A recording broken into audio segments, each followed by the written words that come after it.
Welcome to a community built of tomorrow's business leaders. Hey guys, I'm William Freitas, and this is the Socius Podcast.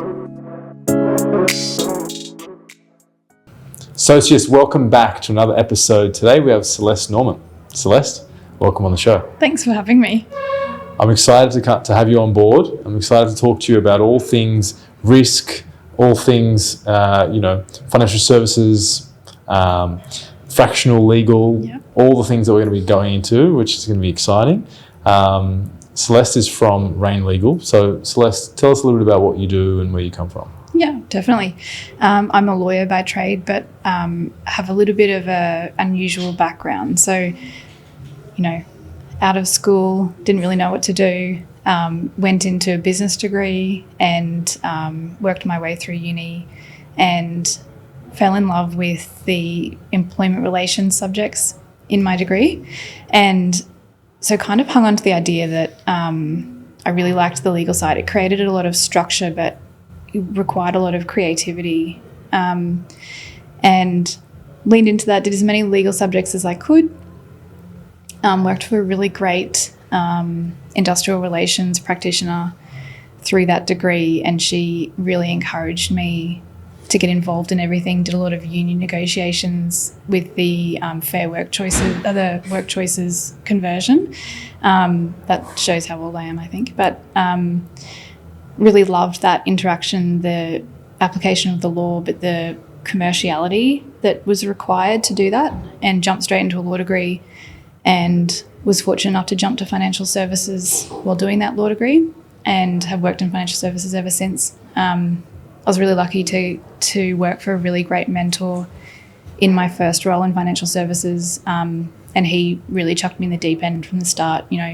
Started as compliance and risk, and then worked into legal once I was qualified. And he was really great at facilitating my learning and that really commercial spark that I've got that drives Rayne. So I'm non-traditional. I did a stint in private practice, but I'm an in-house lawyer at heart. And ultimately, from the private practice experience, I repositioned myself externally and was a consultant with some big institutions. And that was my leap out on my own. And, eating what you kill. And then I decided to start Rayne because working in-house in financial services, we did this practice where we did everything up until sign-off. And then if we needed sign-off for any reason, because ASIC, like the big law firm names on things, we'd then outsource the sign-off. And I never really got to see where that went or what was in that. And that really frustrated me. And that drove my change into private practice. But then private practice was really lacking because it's really technical, it's really black letter, you've got this line you can't cross, you can't actually talk commercially with the client in most instances, and you're kind of dealing with a really small set of information from your client for a discrete matter because they don't want the cost to blow out. So that also really frustrated me, and I felt really hamstrung in that environment. So the motivation behind Rayne was basically to put the two together, like my technicality and my expertise in the financial services specialty, but with my in-house nous, basically, and be able to provide this really well-rounded end-to-end service across legal, compliance, risk and governance for financial services firms. So take us a step back, if you don't mind, because I imagine there aren't too many people that hear legal and think creativity in the same line. Do you say creativity because you more so mean commerciality? When I say creativity, I think commerciality is something different. Commerciality is balance and not stepping too close to the fire, but also not taking a position that requires you to be so far in the green that you're just throwing money at something to make it look like it's fine. Creativity, I mean, in problem solving. Being in-house, you have to be across every part of the business. You have to be in people's business. You talk to every segment of the every line, of the business, and the strategy, and being creative applying the law in a way that works for the business, not just how the law is worded, is the creativity. So, you take a provision and technically you have to do X, Y, and Z, and a big business that has a lot of money to throw at it would do X, Y, Z, but sometimes you have to be a little bit more creative and make your solutioning multifaceted. So, your legal solutions don't just play one role in terms of, there's a legal advice. It's more like, I can give you the legal advice while I'm giving you the solution and while I'm working with your team to implement it, and you get a lot of value for money, and your business is educated at the same time. That's kind of what I mean by creativity.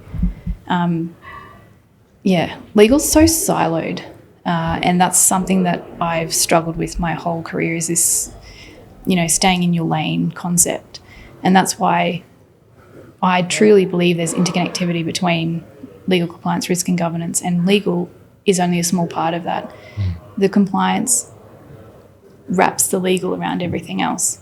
And it's really important. It's a central theme for growth. Don't think a lot of people realise that. Tell us why you think it's essential for growth. A lot of people have traditionally seen legal and compliance as something that's sort of tacked on the side and something that you have to do.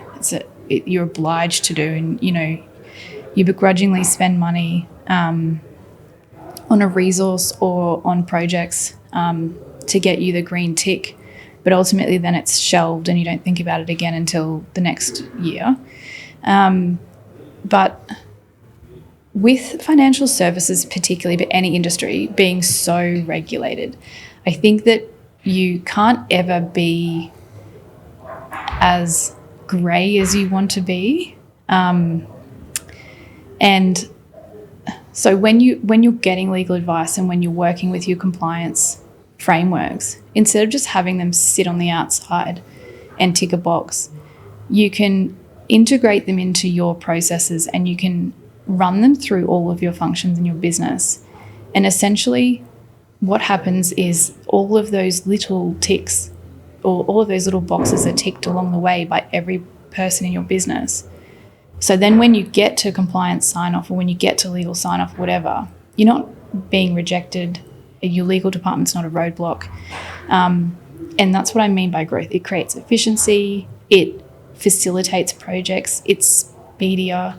And ultimately your business owners and your business functions buy into this idea that it's not an expense. It's not a cost center.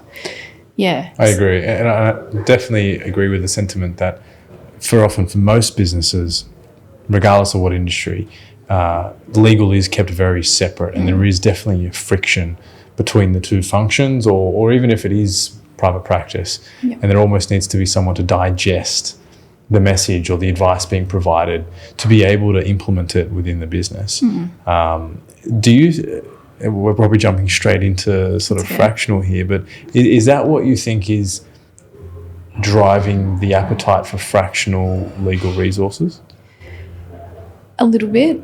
I think that we're entering this era where big business is not interesting enough for the individual, and there's a lot of individuals that have come out of COVID realising that they're exceptional at what they do and they don't want to follow that corporate framework.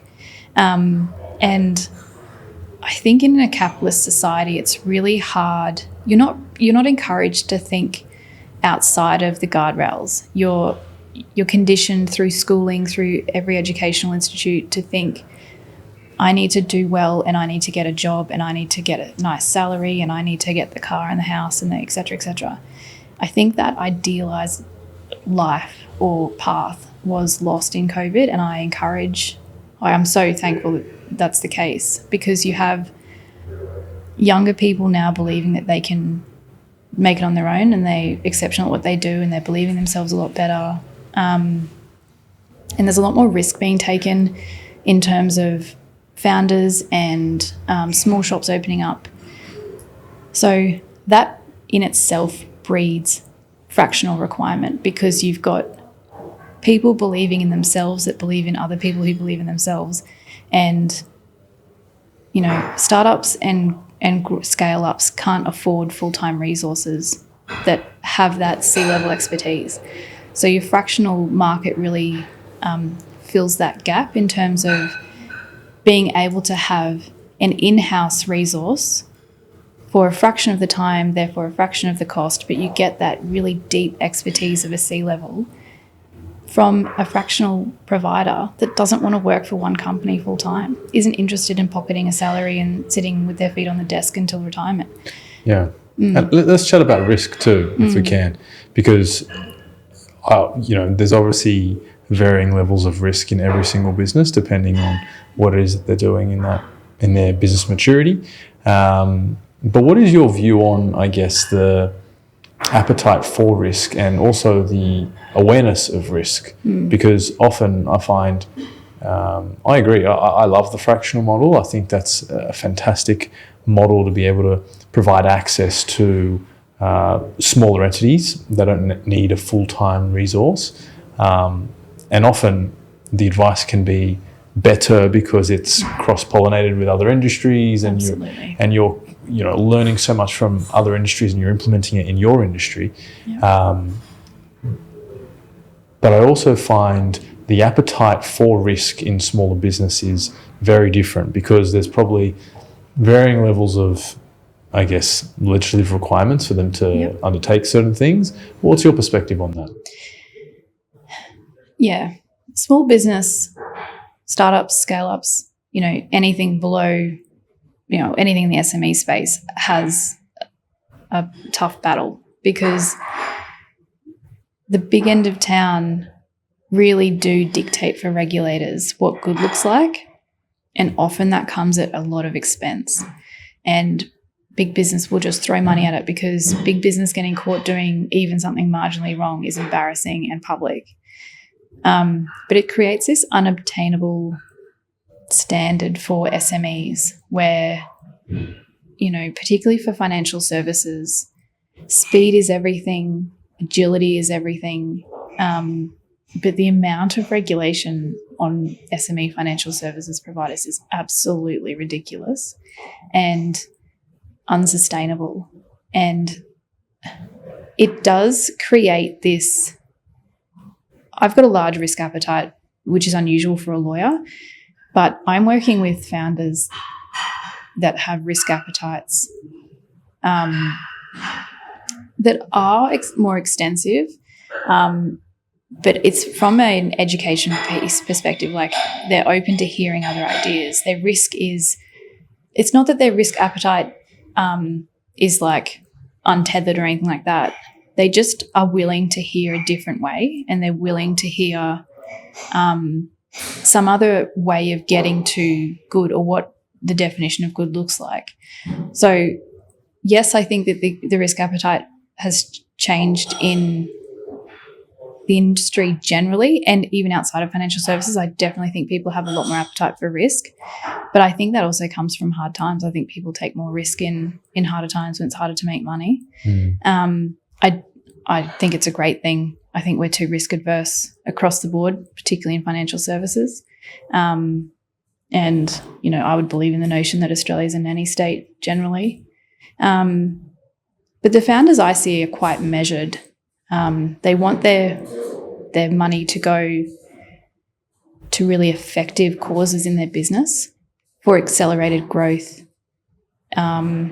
So they will adjust their risk appetite for that, but they will not cross the line. They still know where the line is.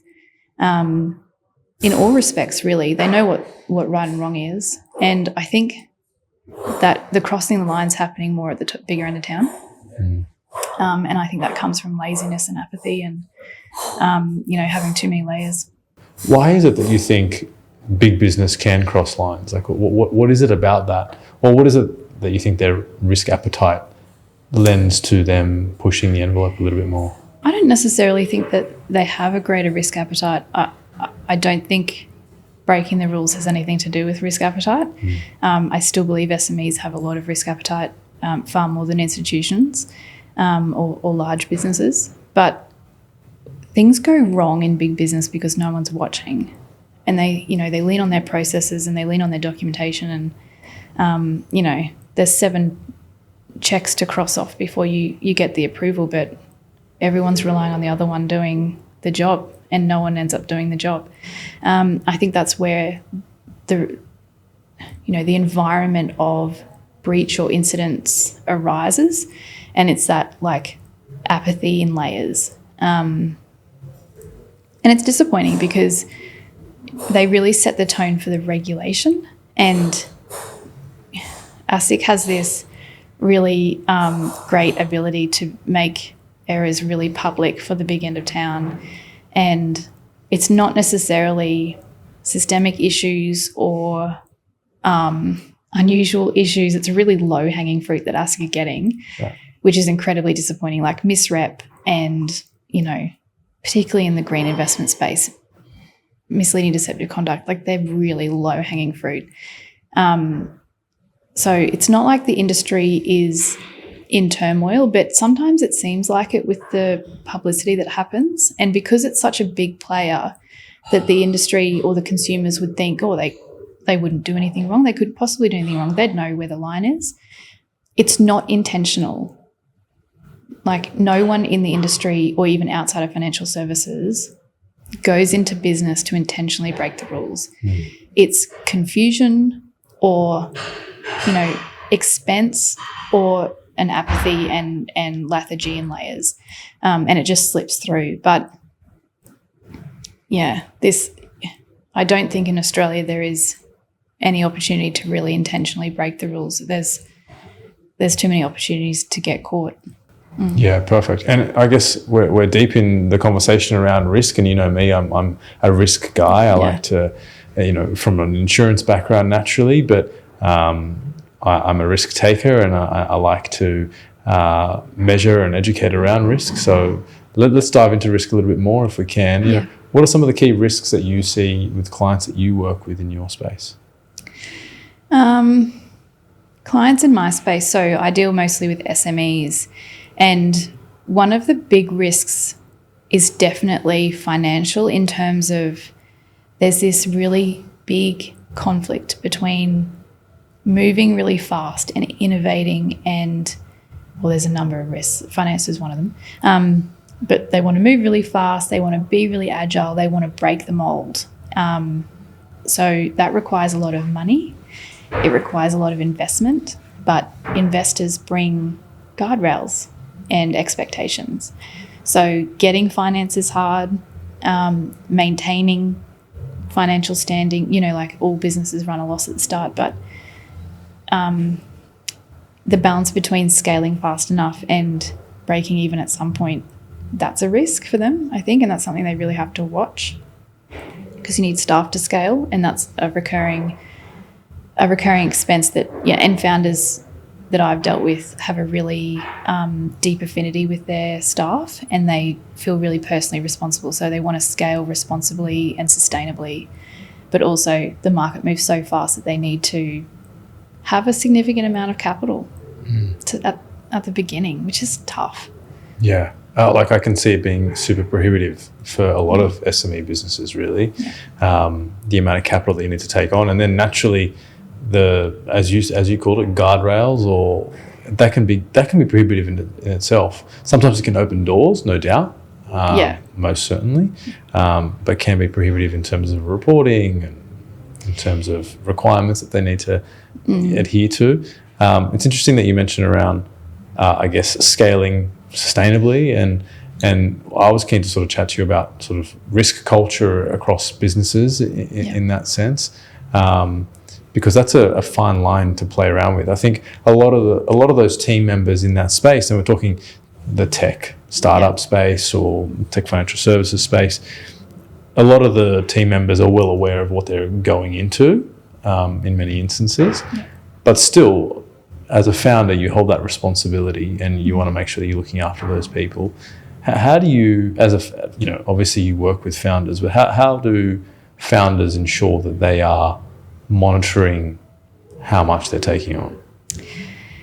Yeah, and this is really circumstantially different depending on what your makeup is. Like if you're a single founder, it's much easier. You've got your finger on every sort of button and pulse.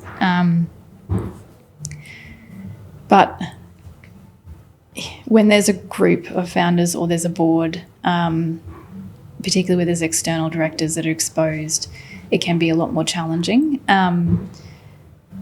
Some of them, you have to do projections, and those projections have to be quite detailed. But when you're scaling fast, it's kind of often an exercise in futility. But a lot of the founders that I talk to and work with have gone from a projection model, like they project from an AFSL perspective where they have to do, but from an operational perspective, they've pulled their projections right back in and they've taken it sort of month to month out to 3 months, and then they continuously reevaluate that on a really discrete basis. And every single hire is scrutinised. They know where the market sits salary-wise. They look at alternative arrangements like fractional and contracting and those sorts of things. So it's just like a continuous monitoring exercise. And a lot of them have ended up bringing all their tech dev in-house as a cost control measure, which is pretty smart, I think, because you're escaping any margin that is in that really highly technical field. Yeah. And it has worked out for them. On the non-tech side, it's a little bit simpler, I think, because you've got fixed costs. And, particularly in funds management, which is a mid to long-term success time frame, you have a lot of fixed cost up front, and you understand all their basis point costs, so you understand how it scales with you. Yeah. So that's a little bit easier. But, I think they just try and fix their costs and they group their strategy. So they deal with their strategy quarter at a time and adjust and are continuously in contact with their investors. I find this super interesting because I think that's the biggest issue for founders, really.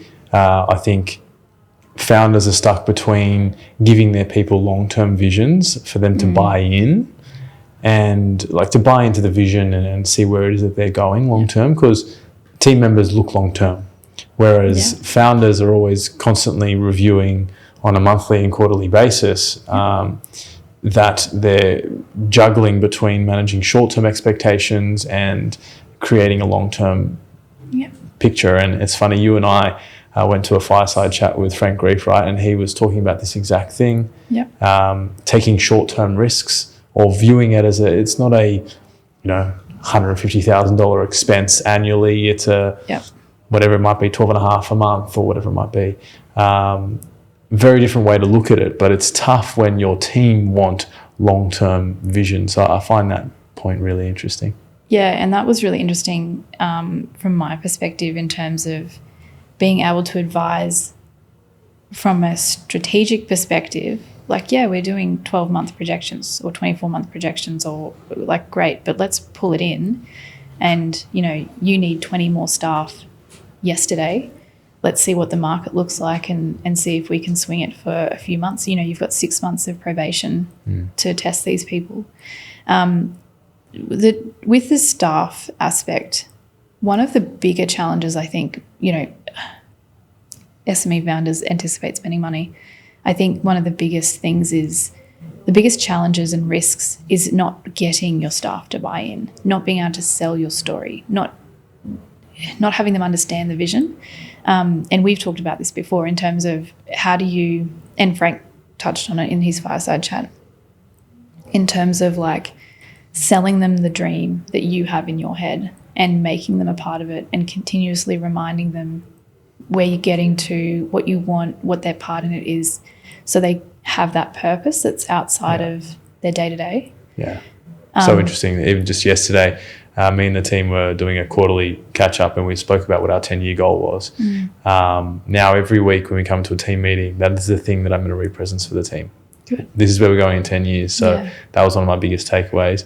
And the listeners of this show are often founders. And so directors of their business as well. But I'm keen to get your perspective on directorship risks, particularly in Australia, because, obviously as founders, you're a director of the business as well, so you've got that risk. But some of those may not carry boards. Some of them that are looking to take on investment that are then creating a board or having shareholders then they need to report to, that dramatically changes how it is that they run their business, and not something that necessarily people are taught how to manage. It's not easy being a director in Australia, I would say. There's quite a few responsibilities on the Corporations Act. Do you want to give us a little bit of a scope as to the challenges and, how to manage those? Yeah, the primary challenge of being a director is personal liability. And as a director, you're seen to understand and know what goes on in the business. And that's not, what Johnny's doing on his Mondays. That's what decisions are being made, what the direction of the company is, where the money's being spent, who's making the decisions, where the risks lie. And even in a smaller business like an SME or a startup, you can be more involved as a director, so you do understand what's going on and you might be able to see what's going on a little bit better. But the risks then sort of manifest to you in terms of if you haven't identified those risks and you haven't discussed them with the management and you haven't been satisfied that there are controls in place to, or even that you know what the risks are. If you're not satisfied that you understand what the risks are, you're kind of exposing yourself to anything that goes on in that business. And financial services is particularly fraught because you've got, it's heavily regulated, but you've also got additional obligations in terms of responsible managers and compliance officers and those sorts of things. So often directors in financial services businesses will take dual roles. And so they have the expertise to be a director of that business commercially and, from a licensing perspective. But they also might be inexperienced at understanding the obligations of a director. So some advice, if you are going into directorship or if you're engaging directors, have a really open, transparent relationship between the senior management and the board, and understand what the reporting cadence is, understand what the directors expect to see, make sure that they're fully informed, make sure that they understand their delegations of authority if they have any, or understand what they can and can't sign, understand what they're looking at when you put something in front of them. If they're not from financial services and you're a financial services board, ask questions, educate yourself about the licensing regimes, and understand how bad things can go wrong. I find this point the most complicated in the sense that directors don't necessarily have a lot of time to ask a lot of questions. No. 2 or 3 questions at best. Yeah. Ask the right question, move on. Would you agree? I agree, particularly when a lot of directors sit on multiple boards, and it's ASIC's expectation that the standard for a director is applied to each engagement, not across the board generally. So what I mean is if you're sitting on 10 boards a month, you're expected to understand absolutely everything about those businesses, and you're expected to read the reports and ask the questions. And just because information hasn't been given to you doesn't mean that your obligation is done. If you haven't asked questions and dug deep and requested the information that you should be looking at, that's your bad. The company won't be able to indemnify you for wrongdoing or acts done outside your authority or fraud or anything like that. So, or negligence. So ask the questions, even if it's a silly question, even if it's a BAU question, even if it's, something that you think someone's going to say, oh, it's none of your business. Ask the question, get the information, read the reports. If the reports aren't good enough, direct them to change them for the next meeting. Scrutinize the financials. And this is particularly important for an SME business. You scrutinize them. And if you don't understand them, you go and get advice about it. Because ultimately it could be your house if you are found to be deficient in your role. And you know what I find most interesting about this? I want to make it insurance related very briefly. If you're a director who also has shareholding more than a certain percentage, most insurance policies will exclude coverage for actions brought against you, even if you didn't agree necessarily with the decision when that time came. Interesting. So if you're not asking the right questions and you're fully on board with the direction in which the company is going, you can't expect to be covered in an instance that a major shareholder brings an action against the entity. So there's certain interesting elements there that we could go on to talk insurance for days, but we won't. Yeah, that's really interesting. And, you know, on the insurance point, if you are a director or you're becoming a director, ask for D&O indemnity. Yeah. It is a very normal request if the company won't give it to you back away. And that D&O request should be backed in with the D&O insurance. And it's, you know, from all accounts, very affordable add on to your business insurance suite, and it's just good practice. If you can't afford to self-insure or pay an insurance premium, you haven't thought about your financials enough. Yeah, absolutely. I think it would be mad for any director to sit on any board without that insurance, because it comes back to what you said around personal liability. So that makes complete sense. Now, talk to me about a little bit of the fractional service that you provide to boards. You provide a little bit of fractional secretarial work as well, is that correct? Yeah, so fractional COSEC. Well, COSEC in its nature is fractional. But basically, so usually when Rayne's fractional GC and like fractional legal and GRC. So typically when you have a general counsel in a business, they also operate as a company secretary because the skill set kind of lends itself to it. Yeah. So if there's, you know, an SME client who doesn't have a COSEC, or one of the directors has decided to resign as COSEC, I can come in and do the dual role in terms of, running their board meetings, doing their minutes, giving them direction, giving them advice about their directors' obligations, engaging new directors. The most significant sort of work I've done in terms of a COSEC fractional engagement, because it's not really called upon a lot, but the most significant is running sub-board committees and sitting on those committees. And a lot of that is in the funds management space, where they have to have the subcommittees, they have to have the, you know, PDS verification, all that sort of crap. So that great stuff. So that's a really good use of that COSEC skill.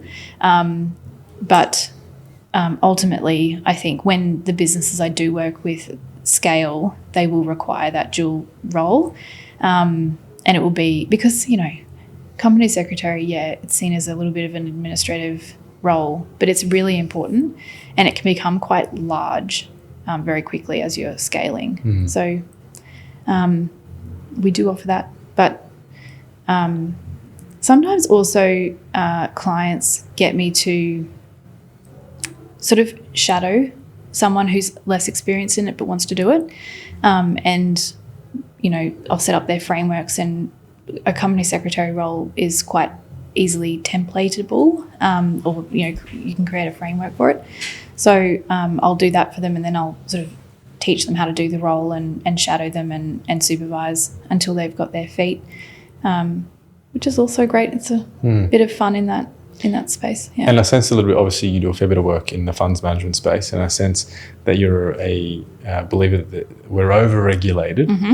Tell us a little bit more about that. What's, like, naturally that's your perspective that we are. Yep. Why do you think that exists, and how does that change? Yeah, I think it exists because every time a new party comes to power, consumers have to be, well, I'll start from the start. ASIC's role is to balance doing business with consumer protection. That's its fundamental role. And I think we've had things really good.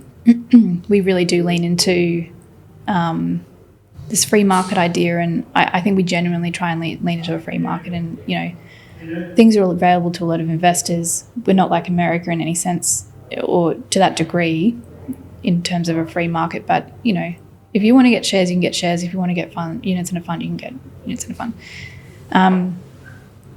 But I think the consumer protection obsession has resulted in overregulation. And every time a new political party comes in, the easiest way to win favour is to say we're going to crack down on the big institutions making lots of money off you and doing you wrong, and we're going to put in all these rules. And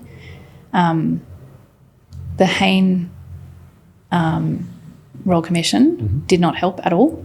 I don't think it achieved what it was set out to achieve, which is incredibly disappointing. I think it slapped a few people on the wrists and made a spectacle of the fact that, we're bringing these big institutions to account, but nothing really came of it.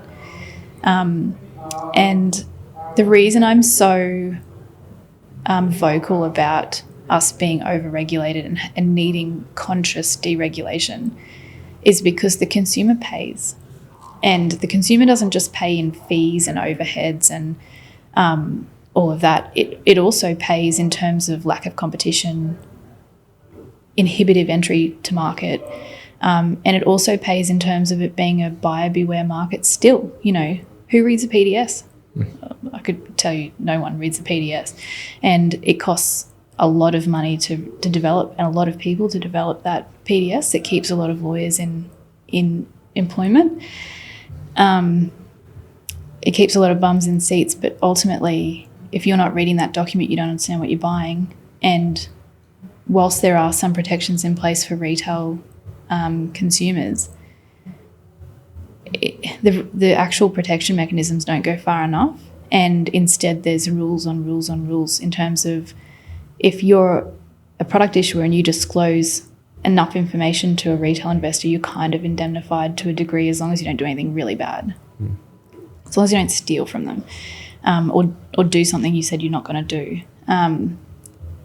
So I think that there is so much that can be done in terms of conscious deregulation. I don't believe in no regulation. I don't believe in a genuine free market, free for all. I don't believe in buyer beware. But there's an education piece that's deeply missing. We don't educate children about life. We don't educate, young adults about how to get a loan, how to protect yourself. The first thing they do when they turn 18 is go and get a car loan, an unsecured car loan at whatever percent it is. So I think that a lot of education can be done. I think a lot of conscious deregulation can be done. And the FSC are doing some really great work in this space. I'm a big advocate of membership of the FSC. It has had some stigma around it in the past, but it's under new management, and it's really doing some great things in terms of this conscious deregulation that allows more entrants to market, allows existing businesses to thrive, not just the big instos. And it leans into this post-COVID notion of, startup world. And we've got to have a little bit of risk on this side, and putting some words in a document doesn't negate us of our obligation to actually communicate with consumers about what the products are. And particularly if we're looking to compete on a global scale, right? Because, and look, I 100% agree with you from a cultural standpoint. I've dealt with thousands of clients in the insurance risk space, and I can tell you only 2 have come to me and said they've read parts of the PDS, which is totally why we exist as advisors. But as culturally, I think as a society or as a community, you're right, there isn't a whole lot of attention or education that gets pointed towards that.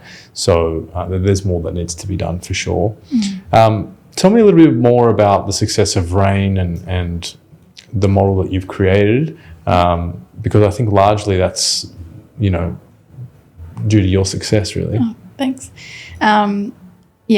So we talked before about this convergence of wanting to, tie private practice expertise and technicality and notoriety with the in-house now, so the commerciality, the creativity and the problem-solving, firefighting, if you will. So that messaging has been a little bit challenging to work into an elevator pitch. It's a lot of information. But sitting in front of a founder who's trying to start a fund or trying to start an investment brokerage or an insurance brokerage or whatever it is, and the first step is, we're either working with an AFSL or we want our own, and like where do we start? And there's this, you can read the information. Anyone can read the law. The law is plain English now, so you could get a sense of it, but you don't get a sense of this, like, how do I make it work? How do I implement it so it's not just costing me money and sitting there in a document that's useless? And that's the selling point for people. It's like, yeah, you can go to a law firm and you can get a templated document policy suite and you can tick those boxes with ASIC. But ultimately, when those frameworks are tested and challenged by the clients that you want to do good by and you want to service and will ultimately cause your longevity, they have to stand up and you have to know what you're doing. And that's where often I have found the most value sort of proposition is for founders, is not a discrete piece of legal advice, although that's something we also do. But it's that, like, okay, so thanks for the advice or thanks for the agreement or thanks for whatever. What do I do now? And and I give that coaching on those discrete matters, but it ultimately rolls into project work or retainer work or, that genuine fractional engagement, because they see the value in having the expertise sitting in the business and being able to not just say, do this, do this, do this, but actually do it and engage with the staff that they have on board and educate the founders on the way through. So a lot of the founders come from a sales side, and you don't see the ops world enough when you're in a sales position. So it's around that piece, but also my clients get to use my network. So I think that's been a large part of the success as well, is that I can pull other fractionals, chief of staff, COOs in, CMOs in, and create a business, a viable business, without them having the employment overheads. It's an incredible amount of value. You mentioned it helps businesses grow. Yeah. Our motto is grow with confidence. Yep. For that exact reason, you really need to understand risk so that you can grow. Yeah. Making the law work for you is what you do, and I can completely see the value for that, and commend you for what it is that you do. Thanks so much. Outside of a regulation, what would you say is one key business issue that needs to be addressed? Cyber. Like, cannot push this enough. It doesn't matter if you're not a fintech. Do you use a computer? Do you use the internet? Then the cyber is absolutely a fundamental focus point. Outside of ESG, outside of all of the regulatory stuff, at the moment, regulators and the government are focused really, really closely on cyber, and everyone's afraid of it. So educate your staff, do your testing, have a BCP policy, which is business continuity policy, or DRP. Know where your position is, know how your internal systems work, know how you interact with the outside, ether or whatever, and get protections in place. Spend money on it. It is absolutely worth it, because like most legal and compliance things, they only pay off when it averts a crisis, and you don't want a cyber one. And how much do you invest in this space, right? Because that's the tough question to answer, because you can invest quite a bit and still be vulnerable. Yep. Is it a percentage of revenue? Is it a nominal figure? It depends. Such a lawyer answer. It depends. And it's a, nature, size, complexity, business thing. There probably are quantifiable measures, but I don't think that that's an adequate measure of what's right for your business, as with everything I do. I don't believe in that, templated sum. I think that you need to, if you don't have internal resources, you don't need internal resources. They're also fractional tech. So go out and see fractional tech people, or there's an organisation I've worked with quite a bit called Winstill, who do, your tech, internal tech, and your physical tech, and they really do everything. And it's so affordable. It's like a per head charge, and they handle everything you can think of: your email systems, your server systems, your protections, your penetration testing, your, you name it, they do it, or they can get someone in to do it. And it is worth a conversation. It is cheaper than you think it is. I can say that. and averting a crisis that puts you in front of the Privacy Commissioner or on the front page of the newspaper is worth it. I think a lot of it is just putting your head in the sand. I think that's what the issue is for many Australian businesses, particularly in the SME space, thinking that it won't happen to us. You obviously work in the financial services space quite a lot, and naturally there's quite some quite sensitive information in that space. Yep. And we spoke a little bit about directorships. That's possibly the hardest part right now, I think. A director can't possibly know everything in terms of what's happening from, is Jimmy on IT help desk doing what he needs to do, or on the trading floor, or on the advisory floor. How are they managing their cybersecurity risk? That's super hard to manage. It's super hard to manage, and that head in the sand thing is a really good analogy, because yes, it seems bigger than it actually is. It seems daunting, particularly if you're not particularly tech literate, or, you say, I'm not a fintech, fine. You might not have developed your own platforms, and you might not have your own internal dev team, but that's not the part we're talking about. The part we're talking about is, where do you store your data, and how does that interact with the rest of the internet world? And, where are your weak points? A lot of people are going cloud-based now, and 100% better, I think. But, it comes to a cost thing, because cloud also has its disadvantages. But as a director, ask the questions. If you get told it's outside of your need to know, I would exit. It's a very dangerous area, and your IT service providers or your internal IT teams can write you, and should write you, a white paper that gives you enough information that isn't exposing the systems to any attacks or anything in case it gets out. There's certain information you should never, put down in one place, obviously, but it should be enough to give you comfort. And if you don't understand it, go and get your own advice. I think that's the common misconception, that you need to have an IT background as a director even to sit on a board and manage cyber risk. It's not my view. You would have more experience with the Privacy Commission than what I would. But when I was in my insurance underwriting days and pricing risk and now advising clients, we always suggest to directors that it's how you respond to that risk, how you prepare for that risk, what it is that you did prior to that event occurring that mitigated that extent or that loss or the exposure per se, because the best equipped and best prepared can still be breached. It's more about how it is that you respond. Your DRP, your disaster recovery plan, your BCP, your business continuity plan, is that in place? Is it tested? How often is it tested? Are you backing up your data? What are you doing from a protection standpoint to mitigate risk? And if you don't have expertise in-house, do you have someone on call, like, a external service provider, to be able to help you to stop the bleed? Because your first, everyone should have a data breach management plan. It's different to a DRP or a BCP. And it's different to incident management policies or, protocols.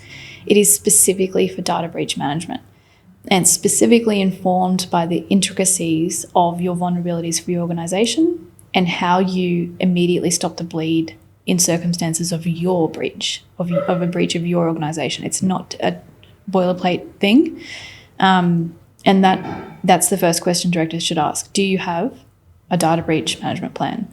And if they look at you dumbly, everyone needs to be informed in the room of what that is and how effectively it can actually stop issues escalating. And we spoke about directors' insurance, and it'd be remiss of me not to mention cyber insurance.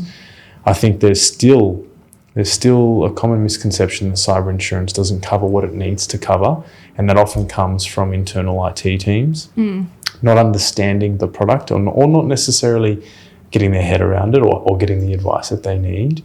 I think my advice to directors and companies and founders is that work with your cyber advisor or your insurance advisor and your cyber insurance provider, because it can act as your incident response plan as well. the insurer has a panel of responders who can help out to respond to the issue, and that has to feed into your DRP, into your BCP, for you to be able to respond to that. And I think even if the event does occur, the Privacy Commissioner will look on that favourably.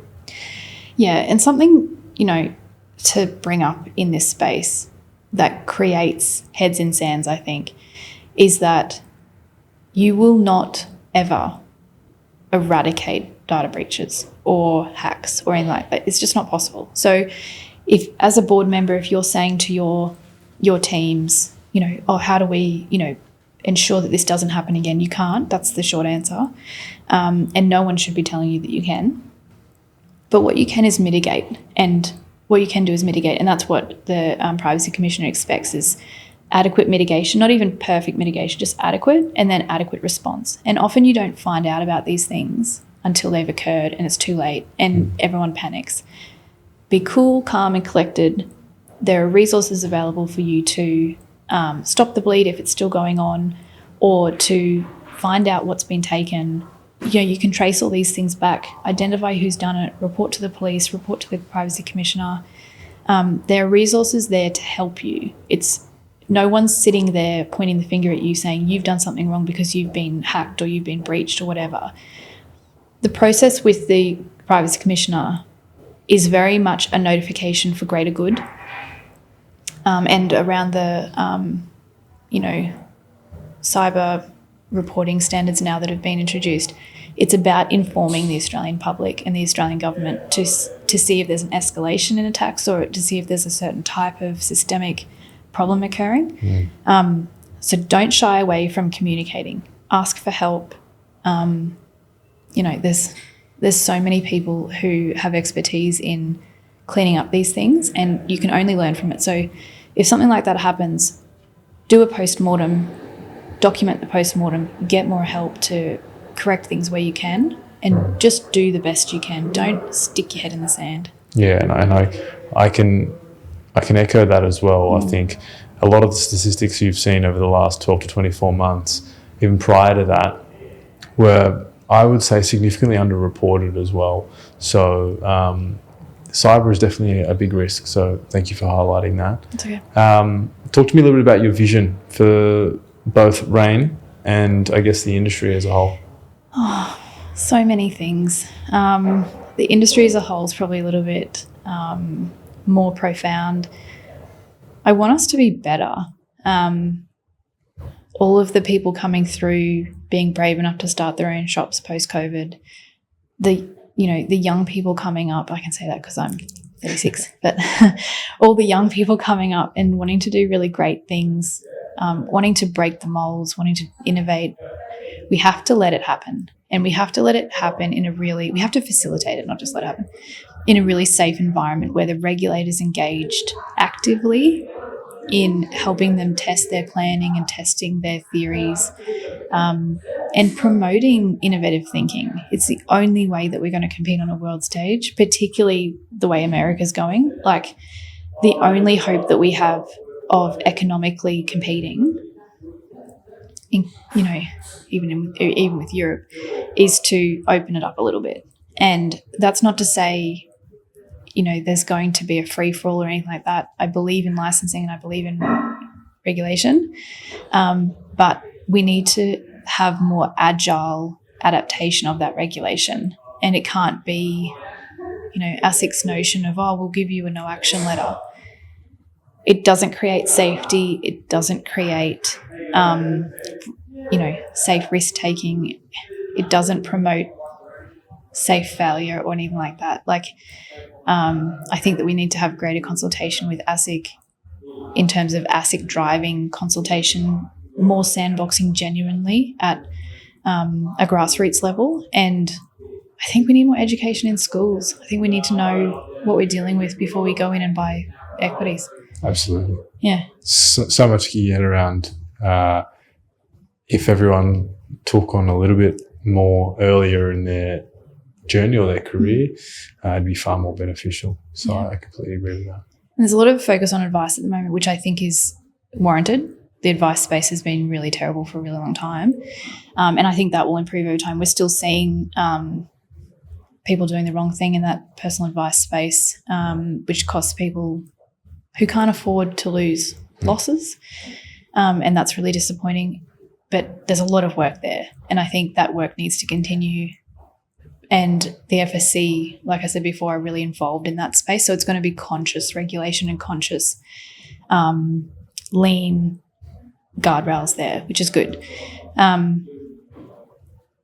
don't know. I think we need to be braver as a country. We need to have younger politicians in power. We need to so many things. I think the two-party system doesn't bode well for anything. It keeps the downtrodden down and it keeps the wealthy up. So, I could go on forever about that. But I think we just need to do things differently and stop. It's a perfect time to stop following other nations and start thinking for ourselves. And really quick fire, you mentioned the advice space. I'm in the advice space. It's something I'm passionate about. What's your take on AI and how that can impact the advice space, if at all? AI is wonderful as a whole. I think when responsibly used and machine learning comes from exceptional sources, it will be great. I think it's dangerous in the personal advice space because who's asking ChatGPT what to invest in? It's like blind leading the blind kind of idea where, well, advice is so expensive, I'll just ask ChatGPT what to do.